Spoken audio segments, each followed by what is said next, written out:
nous quittons le Rajasthan pour aller dans l'Uttar Pradesh. Et c'est dans un vieux bus brinque-ballant et prêt à rendre l'âme que nous nous rendons à Fatehpur Sikri. C'est une ville que Akbar avait fait construire pour en faire la capitale impériale de l'Empire moghol de 1571 à 1584. Puis, elle a été abandonnée par manque d'eau. La ville est construite sur un plateau rocheux et occupe un rectangle de 3,5 km de long sur 1,5 km de large. Il y a un mur d'enceinte crénelé de 6 km percé de 9 portes.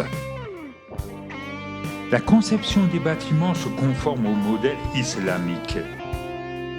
Mais la plupart des édifices sont quand même très largement influencés par l'art hindou.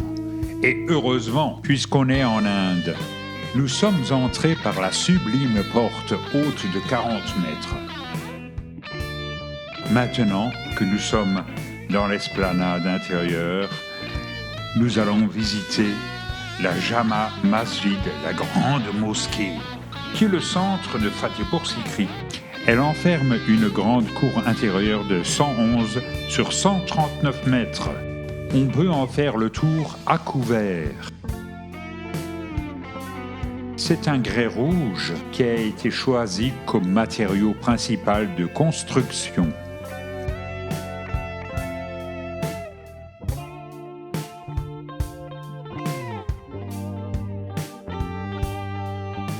La mosquée abrite aussi la tombe de Salim Chishti, dont les bénédictions sont recherchées par les femmes sans enfants qui accrochent des petits brins de laine dans les panneaux ajourés en marbre. Cette tombe a été recouverte de marbre blanc.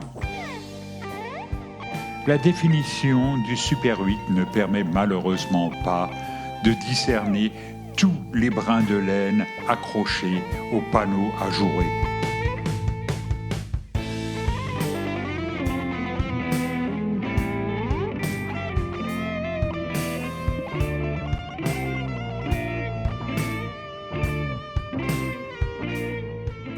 On quitte à présent la mosquée et on arrive dans l'ensemble de palais proprement dit, dont beaucoup sont des salles d'audience, comme le Divan-i-Am.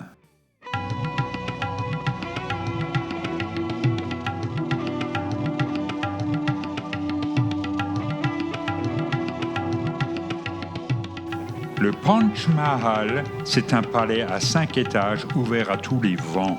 Ce bâtiment était destiné aux femmes et particulièrement au harem. Le Divan-i-Khas, ou hall des audiences privées, était utilisé pour les affaires d'État confidentielles, diplomatiques et religieuses aussi. C'est un bâtiment qui est célèbre par ses 4 tours et son pilier central. C'est sur les étages du Panch Mahal qu'on a une vue fantastique sur la plupart des palais de Fatehpur Sikri.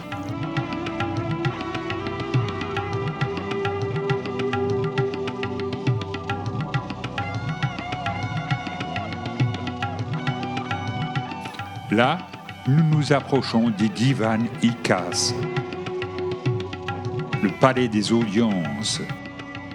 Le trône d'Akbar y était supporté par un pilier central.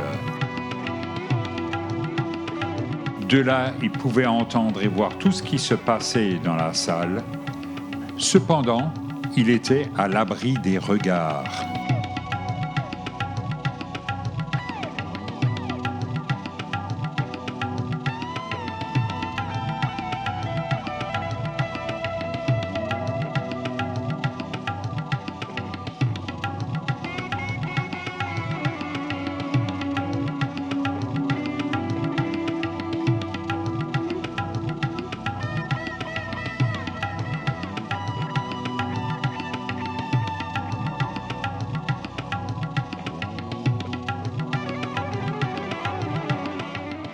près du Divaniham, on peut voir un bassin appelé Anup Talao, où 4 passerelles rejoignent une plateforme centrale. Les plus grands musiciens de la tradition indienne venaient y donner des concerts.